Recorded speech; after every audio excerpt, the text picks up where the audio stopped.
Hello everyone, welcome back to my YouTube channel. നമ്മൾ ഇന്ന് discuss ചെയ്യാൻ പോകുന്നത് ഇൻ്റർപ്രിട്ടേഷൻ ഓഫ് സ്റ്റാറ്റ്യൂട്ട്സ് എന്ന് പറയുന്ന ഒരു ടോപ്പിക്കാണ്.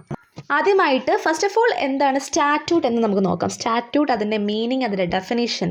സ്റ്റാറ്റ്യൂട്ട് എന്ന് പറയുന്നത് ഒറിജിനേറ്റ് ചെയ്തിരിക്കുന്നത് ഫ്രം ദ ഓൾഡ് ഫ്രഞ്ച് എസ്റ്റാറ്റസ് എന്ന് പറയുന്ന ഒരു വേർഡിൽ നിന്നുമാണ്.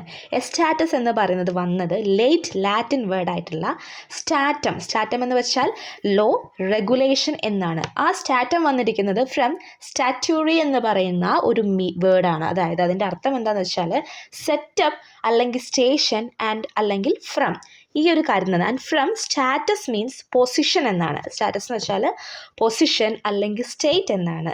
ഈ സ്റ്റാറ്റ്യൂട്ട് എന്ന് പറയുന്നത് ആദ്യമായിട്ട് യൂസ് ചെയ്തിരിക്കുന്നത് first used on the act of 55 of Henry III ആക്ടിലാണ് ഇത് യൂസ് ചെയ്തിരിക്കുന്നത്. അതുപോലെ തന്നെ ഈ ഒരു വേർഡ് സ്റ്റാറ്റ്യൂട്ട് എന്ന് പറയുന്ന കെയിം ഇൻ ടു എക്സിസ്റ്റൻസിൽ വന്നത് മിഡിൽ ഇംഗ്ലീഷ് സമയത്താണ്. അതായത് സ്റ്റാറ്റ്യൂട്ട് ഡ്യൂറിങ് 1250 മുതൽ 1300 കാലഘട്ടത്തിലാണ്. ഈ ഒരു സ്റ്റാറ്റ്യൂട്ട് എന്ന് പറയുന്ന വേർഡിൻ്റെ സിനോണിംസ് എന്തൊക്കെയാണെന്ന് വെച്ചാൽ law, rule, act, ordinance, enactment, regulation, decree, edict.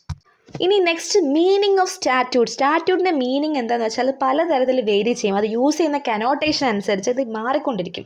So first one in archaic, അതായത് ഇൻ ബിബ്ലിക്കൽ യൂസിൽ വരികയാണെങ്കിൽ അതിൻ്റെ മീനിങ് എന്ന് വെച്ചാൽ a law or decree made by a sovereign or by God എന്നാണ്. Okay, law or decree made by sovereign or by God. അതുപോലെ തന്നെ അതിന് വേറൊരു മീനിങ് ഉണ്ട്, decree or edict as of a ruler.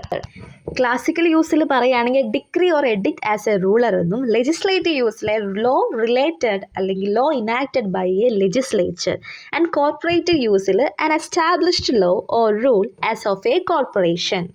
ഇനി മോഡേൺ സെൻസിലേക്ക് മാറുമ്പോൾ അതിൻ്റെ മീനിങ്സും മാറുന്നുണ്ട്. അതായത് ഫസ്റ്റ് വൺ പറയുകയാണെങ്കിൽ an enactment of a legislative body express in a formal document. ഒരു ലെജിസ്ലേറ്റീവ് ബോഡിയുടെ ഒരു ഇനാക്ട്മെൻ്റ് ആണ്, ഒരു ഫോർമൽ ഡോക്യുമെൻറ്റിൽ പറയുന്നതാണ്, അതിനെ നമ്മൾ സ്റ്റാറ്റ്യൂട്ട് എന്ന് പറയും.